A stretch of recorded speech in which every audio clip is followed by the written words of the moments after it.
आपका स्वागत है। मैं विनोद कुमार आज आरक्षण के मसले पर पुनः चर्चा करने आप लोगों के बीच आया हूं। चर्चा करने से पहले आज हमारे महान पुरखे जन जंगल ज़मीन के लिए संघर्ष करने वाले, अबुआ डिशुम एवं अबुआ राज के लिए संघर्ष करने वाले महान बिरसा मुंडा जी के महापरिनिर्वाण दिवस पर उन्हें सत नमन करता हूं और उन्हें सत नमन करते हुए उनके उल गुलान नारा को आगे बढ़ाते हुए समस्त मूल्यों समाज से संघर्ष जारी करने आह्वान करता हूं। साथियों, महान बिरसा का संघर्ष शोषण, अन्याय, दिकवों व सामंतों के खिलाफ रहा। आज पुनः उलगुलान की ज़रूरत है।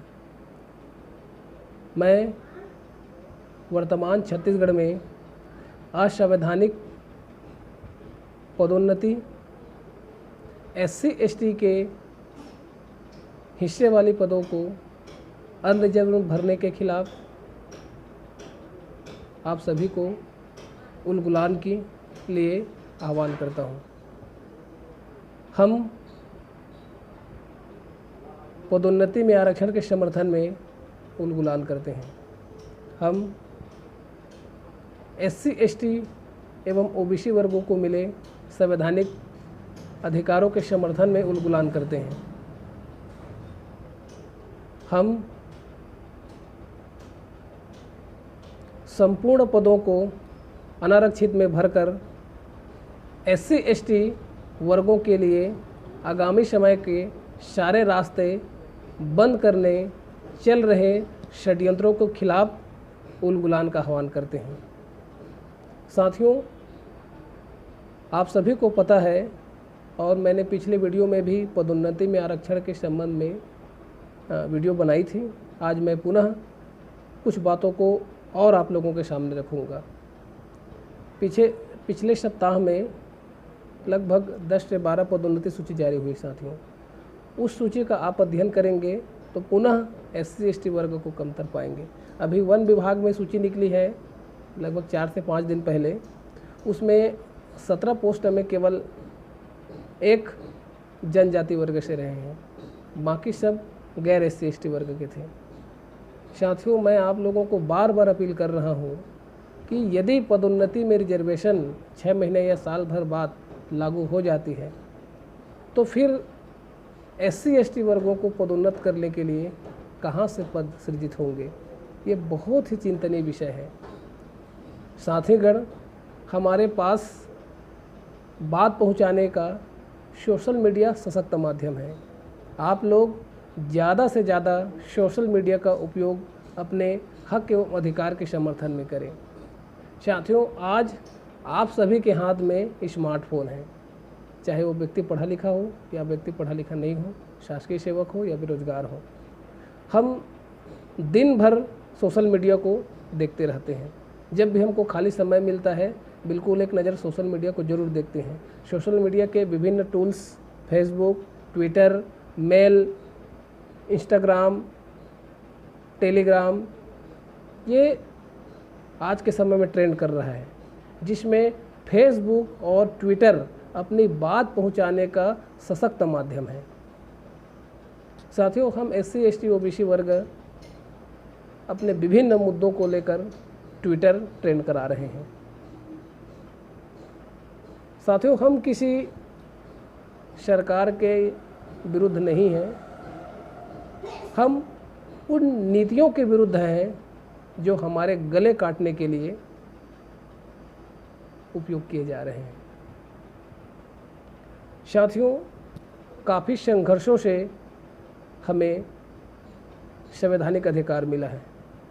इसके लिए हमारे महान पुरखों ने काफ़ी संघर्ष किया है। यदि हम असल इतिहास खोल कर देखें तो हमारे पुरखों का संघर्ष भरा पड़ा है। इसी क्रम में महान बिरसा का संघर्ष हमारे लिए प्रेरणादायी है। हमारे छत्तीसगढ़ अंचल में महान गुंडाधुर का संघर्ष, वीर नारायण सिंह का संघर्ष, बाबा गुरु घासीदास जी का संघर्ष, उनके बेटे राजा गुरु बालक दास साहब का संघर्ष हम लोगों के लिए एक सीख है। हमें उनके संघर्षों को जारी रखते हुए अपने अधिकार के समर्थन में सतत मुहिम चलानी है। साथियों, पदोन्नति में आरक्षण का मसला पिछले 2 साल से हमारे स्टेट में जारी है। साथियों, सुप्रीम कोर्ट में क्या हुआ, कैसे हुआ, इस पर पिछले वीडियो में मैंने चर्चा की है। आप मेरे पिछले वीडियो को देखकर रिजर्वेशन संबंधी मसले में सुप्रीम कोर्ट और हाई कोर्ट के जो निर्णय हैं उसे देख सकते हैं। मैं पुनः आज फंडामेंटल राइट्स पर चर्चा करूंगा। साथियों, पदोन्नति में आरक्षण नियम 2003 का नियम उपनियम 5 केवल स्टे है, और जब राज्य शासन आरक्षण संशोधन संबंधी लोगों के लिए शासकीय सेवाओं में दावे की बात करता है एवं अनुच्छेद 16 लोक नियोजन में अवसर की क्षमता की बात करता है, और इन दोनों अनुच्छेद को एक साथ पढ़ते हुए, अध्ययन करते हुए और पालन करते हुए आरक्षण संशोधन संबंधी सूचना निकालती है। तो मैं ये कहता हूँ साथियों, वर्तमान में केवल और केवल पदोन्नति में आरक्षण नियम 2003 की उप नियम 5 ही रोक लगी है, और केवल 5 ही रोक लगने से अनुसूचित जाति जनजाति को मिले संवैधानिक अधिकार अर्थात संवैधानिक सेफगार्ड पूरी तरह ख़त्म नहीं हुए हैं। यदि अनुच्छेद 16 ख़त्म हो गया, यदि अनुच्छेद 335 ख़त्म हो गया, तब हम मान सकते हैं कि चलो हमारा रिजर्वेशन ख़त्म हो गया। लेकिन साथियों, संविधान में अनुच्छेद 16 अभी जीवित है, 335 अभी जीवित है, और जिस तरह से अभी अनुच्छेद 16 अनुच्छेद 335 के उपबंध में वर्णित नियम को दरकिनार करते हुए रिक्त सभी पदों को अनारक्षित बिंदु में भरने का षड्यंत्र जारी है, यह पूरी तरह हमारे विरोध में है और हम इसका विरोध करते हैं। अभी 1 सप्ताह पहले छत्तीसगढ़ अधिकारी कर्मचारी फेडरेशन ने एक पत्र जारी किया और राज्य सरकार को पदोन्नति में तेजी लाने ज्ञापन सौंपा, और उस पत्र में उल्लेख किया था कि वर्तमान पदोन्नति को रोकना उनके मौलिक अधिकार का हनन है। लेकिन मैं ये कहना चाहता हूँ साथियों, वर्तमान जो पदोन्नति हो रही है उसमें अनुसूचित जाति जनजाति वर्गों को मिले संवैधानिक अधिकार, मूलभूत अधिकार एवं उनके मौलिक अधिकार का हनन हो रहा है। साथियों, हम पदोन्नति के विरोधी नहीं हैं, लेकिन सारे पदों को अनारक्षित बिंदु में जो भर रहे हैं, हम इसका विरोध करते हैं। विभिन्न विभाग 100 पदों का एक अनुमान ले लें और 100 पदों में से अनुसूचित जाति जनजाति वर्गों को उनके जनसंख्या के अनुपात में मिले आरक्षण के आधार पर पद सुरक्षित कर दें। जैसे प्रति 100 पदों में 45% पद अनुसूचित जाति जनजाति वर्गों के लिए सुरक्षित रखा जा सकता है। शेष 65% पदों पर अनरिजर्व में बिल्कुल पदोन्नति दे दें, हमें कोई आपत्ति नहीं है, नहीं हमें किसी शासन से कोई इसके लिए किसी प्रकार की शिकायत है। लेकिन सारे पदों को अनारक्षित में भर देंगे, यह तो पूरी तरह से हमारे लिए आगे का रास्ता बंद है साथियों। इसलिए हम इस पदोन्नति का विरोध करते हैं। साथियों, अनुच्छेद 16 और 335 भारत के संविधान में अभी भी जीवित है, और जो 4 संविधान संशोधन अनुसूचित जाति जनजाति वर्गों के संवैधानिक अधिकारों के समर्थन में हुए थे, 77वां संविधान संशोधन, 81वां संविधान संशोधन, 82वां संविधान संशोधन और 85वां संविधान संशोधन, ये चारों संविधान संशोधन को सुप्रीम कोर्ट ने बरकरार रखा है। इसमें कोई भी संविधान संशोधन को सुप्रीम कोर्ट ने पास नहीं किया है, और ये चारों संविधान संशोधन अनुसूचित जाति जनजाति वर्गों को बैकलॉग पदों की भर्ती और पदोन्नति में आरक्षण परिणामी वरिष्ठता सहित देने की बात करता है। कुछ शर्तें लगाई हैं साथियों एम नागराज जजमेंट 2006 में, और उस शर्तों को पुनः जनरल सिंह वाले मामले में रिव्यू किया गया था, जिसमें से एक शर्त पिछड़ेपन की जानकारी को खत्म कर दिया और 2 शर्तें अभी भी जिंदा है। और इस शर्तों के आधार पर कर्नाटक स्टेट ने पदोन्नति में आरक्षण रूल बना लिया। इसी तरह हमारे छत्तीसगढ़ में भी अनुच्छेद 16 और अनुच्छेद 335 के तारतम्य में एक पदोन्नति में आरक्षण विस्तार नियम बनाया जा सकता है। शासन ने अनुसूचित जाति जनजाति वर्गों के प्रतिनिधित्व के आंकड़े को देखने के लिए एक क्वांटिफाइबल डेटा कमेटी गठित की साथियों, लेकिन क्वांटिफाइबल डेटा कमेटी गठित हुए 10 से 12 माह हो गए हैं, अब तक डाटा कमेटी रिपोर्ट प्रस्तुत नहीं कर पाई है। इसके लिए कोरोना आपदा भी कुछ हद तक जिम्मेदार है साथियों, जिससे शासकीय कार्यों में बाधा पहुंची। लेकिन साथियों प्रत्येक वर्ष सभी विभाग अपने अधीनस्थ अधिकारी कर्मचारियों को डाटा एकजाई करती है और अपडेट करती रहती है। सारी जानकारी वर्ग अनुसार होती है। इस आधार पर क्वांटिफाइबल डेटा एकत्र करना कोई बड़ी बात नहीं है। कम समय में भी क्वांटिफाइबल डेटा एकत्र किया जा सकता है। अप्रैल 2014 में आए ओडिशा वाले मामले में सुप्रीम कोर्ट ने सारे मसलों को क्लियर कर दिया था, किस तरह पदोन्नति में आरक्षण लागू हो सकता है, क्या क्या उसमें शर्तें हैं और किस तरह इसका पालन किया जाएगा। और जो कर्नाटक स्टेट ने पदोन्नति रूल 2018 बनाया था और जिसे सुप्रीम कोर्ट में चुनौती दी गई थी और सुप्रीम कोर्ट ने उस नियम को बहाल किया था, उसका भी उल्लेख किया है। ओडिशा वाले मामले में सुप्रीम कोर्ट ने स्पष्ट कहा था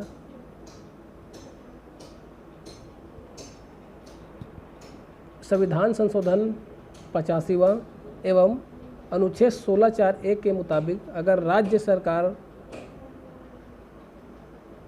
अपर्याप्त प्रतिनिधित्व आंकड़े जारी करती है और SC/ST वर्गों की प्रतिनिधित्व की अपर्याप्तता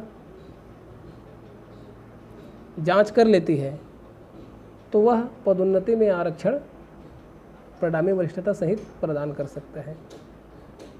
अनुच्छेद 16(4)(a) राज्य शासन को पदोन्नति में विस्तार नियम पारित करने का अधिकार देता है कि राज्य शासन परिणामी वरिष्ठता सहित SC/ST वर्गों को पदोन्नति में आरक्षण देने के लिए नियम बना सकती है। साथियों भारत के संविधान में वर्णित राज्य के नीति निर्देशक तत्व अर्थात डायरेक्टिव प्रिंसिपल भी राज्यों को उनके संवैधानिक ड्यूटी की याद दिलाता है। अनुच्छेद 38 राज्य शासन को सामाजिक न्याय देने की बात कहता है और अनुच्छेद 46 राज्य के अनुसूचित जाति जनजाति वर्गों की हितों में अभिवृद्धि की बात करता है। साथियों राज्य के नीति निर्देशक तत्व एवं मूल अधिकारों पर सुप्रीम कोर्ट में एक फैसला आया था। मिनर्वा मिल्स मामले में सुप्रीम कोर्ट ने माना था कि मूल अधिकारों तथा नीति निर्देशक तत्वों के बीच संतुलन संविधान के मूल ढांचे का अनिवार्य हिस्सा है। इनमें विरोधाभास होने पर दोनों का एक ऐसा अर्थ निकालना चाहिए ताकि इनमें तालमेल बैठ सके। साथियों अनुच्छेद 21 में सीमाओं का विस्तार भी नीति निर्देशक तत्वों की सहायता से किया गया है।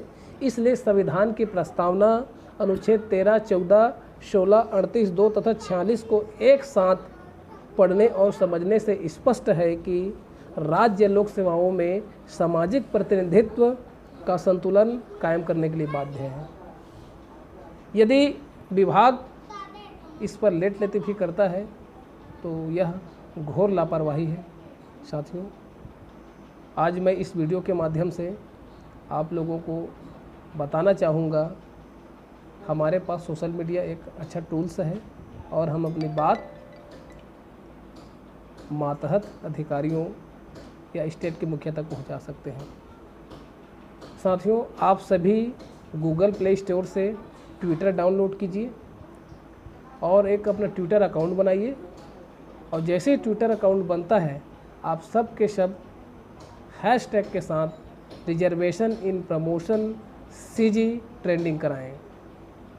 इसके लिए आप यूट्यूब का भी सहारा ले सकते हैं। साथियों, जैसे ही आप ट्विटर डाउनलोड करेंगे तो उसमें आपका मोबाइल नंबर मांगेगा, मेल मांगेगा, उसमें OTP आएगी। उसके बाद आपका ट्विटर अकाउंट बन जाएगा। जैसे ही ट्विटर अकाउंट खुलेगा साथियों, नीचे में 4 आइकान आते हैं। उस आइकान में सर्च वाली जो जगह दिखती है उसमें आपको टच करना है, और जैसे सर्च को आप टच करेंगे ऊपर में बहुत सारे ऑप्शन आ जाएंगे। कोविड-19 आ जाएगा, ट्रेंडिंग आ जाएगा। तो आप हमको ट्रेंडिंग में जाना है, और ट्रेंडिंग में जाकर फिर ऊपर में जो सर्च वाली जगह है उसको टच करना है साथियों। और जैसे ही टच करेंगे उसमें लिखने का ऑप्शन आता है, आप लिखें वहीं पर हैशटैग कैपिटल में R से रिजर्वेशन शुरू करेंगे साथियों, तो नीचे में आ जाता है रिजर्वेशन इन प्रमोशन सीजी। चाहे तो आप इसको हैशटैग के साथ रिजर्वेशन इन प्रमोशन सीजी लिख सकते हैं साथियों। और उसके बाद नीचे में जो हमारी 1 या 2 प्रमुख मुद्दे हैं उसको लिख सकते हैं।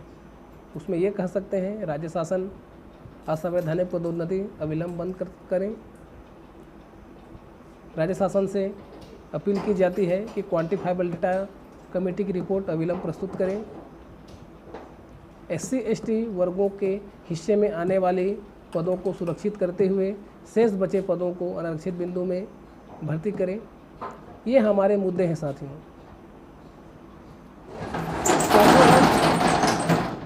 इस स्टेट में SC/ST वर्ग 45% है, और सबके हाथों में स्मार्टफोन है, जितने भी पढ़े लिखे वर्ग हैं, और अब तो घर घर में भी स्मार्टफोन हो गया है। तो हम स्मार्टफोन का प्रयोग अपने अधिकारों के समर्थन में करें। साथियों, हमें ज़्यादा से ज़्यादा हैशटैग के साथ रिजर्वेशन इन प्रमोशन ट्रेंडिंग करानी है। पिछले संडे को ट्रेंडिंग कराने का प्रयास किया था साथियों। हमारे काफ़ी साथियों ने हैशटैग के साथ रिजर्वेशन इन प्रमोशन को ट्रेंडिंग कराया था। फिर भी साथियों हम 10,000 तक संख्या में नहीं पहुंच पाए। आज मैं पुनः अपील करता हूं, आने वाली संडे को सवेरे 6 से दोपहर 12 बजे तक, और दोपहर 12 बजे से रात 11-12 बजे तक हमको ज़्यादा से ज़्यादा हैशटैग के साथ रिजर्वेशन इन प्रमोशन सीजी कराना है। साथियों, हम अपनी मांग, हम अपनी आवाज़ को ऊपर पहुंचाना चाहते हैं। आज के समय में ट्विटर बहुत ही बढ़िया और सुरक्षित माध्यम है साथियों अपनी बात पहुंचाने के लिए। हम इसका प्रयोग ज़्यादा से ज़्यादा करें। जितने भी आपके आसपास अपने मित्र हैं सबको ट्विटर डाउनलोड करने के लिए कहें, और कोई बहुत बड़ी बात नहीं है साथियों, इसे आराम से आप चला सकते हैं, कहीं कोई दिक्कत नहीं है। तो साथियों, आप सब के सब सुबह जब भी स्मार्टफोन निकालते हैं एक बार हैशटैग के साथ रिजर्वेशन इन प्रमोशन को ज़रूर ट्रेंड कराएं। चाहें तो आप मुझे ट्विटर में फॉलो भी कर सकते हैं। इस वीडियो के नीचे डिस्क्रिप्शन में मेरा यूट्यूब चैनल का और उसमें ट्विटर अकाउंट का भी लिंक मिल जाएगा, आप वहां से फॉलो कर सकते हैं। जो चीज़ हम लिखते हैं उसके आधार पर उसको आप कॉपी पेस्ट करके भी ट्रेंड करा सकते हैं। तो साथियों, ट्विटर चलाना सीखिए। साथियों, हमें फेसबुक में भी हैशटैग के साथ रिजर्वेशन इन प्रमोशन सीजी को ट्रेंड करानी है, और हमें ज़्यादा से ज़्यादा अपने अधिकारों को समर्थन में लिखना है साथियों, क्योंकि हम हमारी बातों को नहीं लिखेंगे, नहीं बोलेंगे तो फिर कौन बोलेगा। तो इस वीडियो के जितने भी साथी देख रहे हैं, मैं आप सभी से अपील करता हूं, पदोन्नति में आरक्षण के समर्थन में सोशल मीडिया के माध्यम का उपयोग करते हुए ट्रेनिंग कराएं। साथियों, पदोन्नति में आरक्षण देने के लिए कोई कानूनी अड़चन नहीं है और ना ही सुप्रीम कोर्ट ने यह कहा है कि आप SC/ST को पदोन्नति में आरक्षण नहीं दे सकते। उन्होंने कुछ शर्तें लगाई हैं और उस शर्तों को पूरा करते हुए शासन पदोन्नति में आरक्षण को बहाल कर सकती है। साथियों, यदि पदोन्नति प्रक्रिया को 1 साल पहले की तरह बंद कर देते तो हमें कोई आपत्ति नहीं थी। 1 साल 1.5 साल में शासन पदोन्नति में आरक्षण बना लेती। वर्तमान में जिस तरीके से थोक में पदोन्नति हो रही है, ये हमारे लिए बहुत ही दुखद बात है। जैसे मैंने पिछले वीडियो में कहा, बहुत सारे ऐसे विभाग हैं जिसमें ऊपर के पद पूरी तरीके से प्रमोशन के पोस्ट होते हैं। अभी हाल ही में कृषि विभाग में लगभग 235 पदों में पदोन्नति हुई। यदि इस पद में आरक्षण लागू होता तो 100 में 32, 235 में लगभग 32 दूने 64, लगभग साथियों 70 पोस्ट अनुसूचित जनजाति वर्ग के हिस्से में आते और 30 पोस्ट अनुसूचित जाति वर्ग के हिस्से में आते। तो इन पदों का नुकसान हुआ है। साथियों, हमारे कुछ साथी अनारक्षित बिंदु में भी जा सकते हैं। जो गैर आरक्षित वर्ग के समकक्ष जिनकी रैंक आई है, जिनकी नियुक्ति हुई है, वो अनरिजर्व में जा सकते हैं। साथियों, ये एडिशनल है, लेकिन हमारे लिए उचित प्रतिनिधित्व के लिए संविधान में विशेष प्रावधान है और उन प्रावधान को हमें अच्छे से अध्ययन करते हुए उनके समर्थन में कार्य करने और जहाँ पर विभागों द्वारा उदासीनता बरती जा रही है, उन प्रावधानों को हमें शासन प्रशासन तक पहुँचाना है, ताकि ग्रेट बाबा साहब अम्बेडकर ने वंचित जमात को अधिकार दिलाने के लिए जो संघर्ष किया, परिणाम स्वरूप संविधान बना और संविधान में हमारे लिए विशेष अधिकार उपबंधित हुए। इन विशेष उपबंधों को हमें आगे ले जाना है साथियों, क्योंकि यदि हम अपने आसपास देखें तो अनुसूचित जाति जनजाति वर्गों के पास ना तो कोई बड़ी बिजनेस है और ना ही कोई अनुसूचित जाति जनजाति वर्ग के लोग लैंडलॉर्ड हैं। हमारा मुख्य धरोहर संविधान है, आरक्षण है। साथियों, आरक्षण के विरुद्ध कई प्रकार की अफवाहें चलाई जाती हैं। आरक्षण को खैरात बोला जाता है, आरक्षण आर्थिक आधार पर बोला जाता है। साथियों, आप लोगों को याद होगा जब मंडल कमीशन लागू हुआ था और मंडल कमीशन में OBC वर्ग को 27% रिजर्वेशन देने सुप्रीम कोर्ट की इंदिरा साहनी जजमेंट ने फैसला दिया था। मंडल कमीशन की जो रिपोर्ट है उसमें 27% OBC को रिजर्वेशन देने के लिए प्रावधान की संवैधानिक वैधता को बरकरार रखी थी। उसके बाद देश भर में OBC आरक्षण के विरोध में रैली निकाली गई। उस रैली में एक राजीव गोस्वामी नाम के व्यक्ति ने आत्मदाह कर लिया था। साथियों, आज ठीक फिर मंडल कमीशन के लगभग 29 साल बाद सवर्ण आरक्षण लागू हुआ 10% आर्थिक रूप से कमजोर वर्गों के लिए, और यह आरक्षण संविधान में वर्णित 15(4), 16(4) क ख के अलावा होगा। अर्थात अनुसूचित जाति जनजाति पिछड़े वर्गों को इस आर्थिक रूप से कमज़ोर वर्गों के लिए 10% आरक्षण अर्थात जनरल वर्गों के लिए आरक्षण में स्थान नहीं मिलेगा। तो यह 124वां संविधान संशोधन विधेयक के रूप में लोकसभा में पारित हुआ साथियों, और एक ही दिन में लगातार 10 से 12 घंटे बहस के बाद पूर्ण बहुमत से यह बिल पारित हो गया। यह बिल पारित हुआ साथियों, उसके बाद देश भर में किसी भी प्रकार की कोई विरोध नहीं प्रकट किया गया, ना ही कोई रैली हो गई और ना ही किसी प्रकार के किसी ने इसका तीखा विरोध किया था। हम 29 साल पहले के इतिहास को देखें और आज के इतिहास देखें साथियों, यही कुछ वर्ग हैं जो आरक्षण का विरोध किए थे, आज सवर्ण आरक्षण पर चुप क्यों हैं? क्यों इसका विरोध नहीं हो रहा है? आज किसी ने आत्मदाह क्यों नहीं किया? तो साथियों, आरक्षण को खैरात, भीख है बोलकर प्रोपेगेंडा चलाया जाता है। इसमें हमारे मूल निवासी SC, ST, OBC, माइनॉरिटी को नहीं पढ़ना है और ना ही आरक्षण के बारे में हमको विरोध में लिखना है। आरक्षण हमारा मूलभूत अधिकार है। सोचिए, आरक्षण ना कोई भीख है और ना ही कोई खैरात है।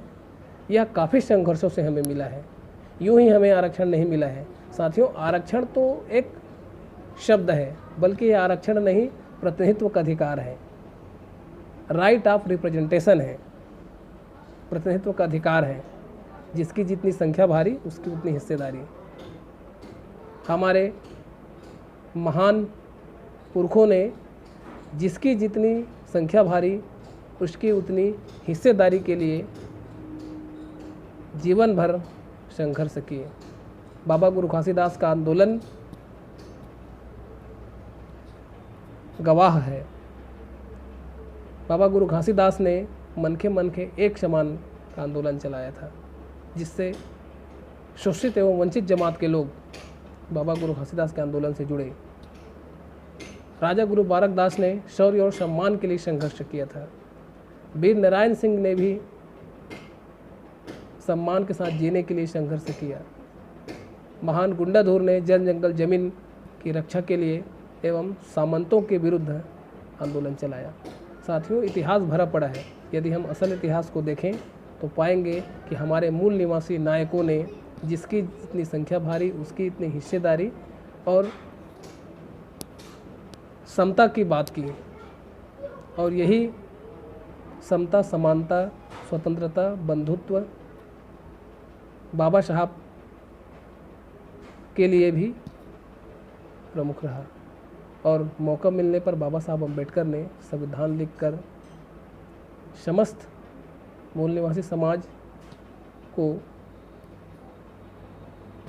मुख्य धारा में जोड़ने के लिए विभिन्न प्रावधान कमेटी को सौंपा था, जिस पर संविधान सभा में काफ़ी बहस हुई और अंततः हमारा संविधान बनकर तैयार हुआ।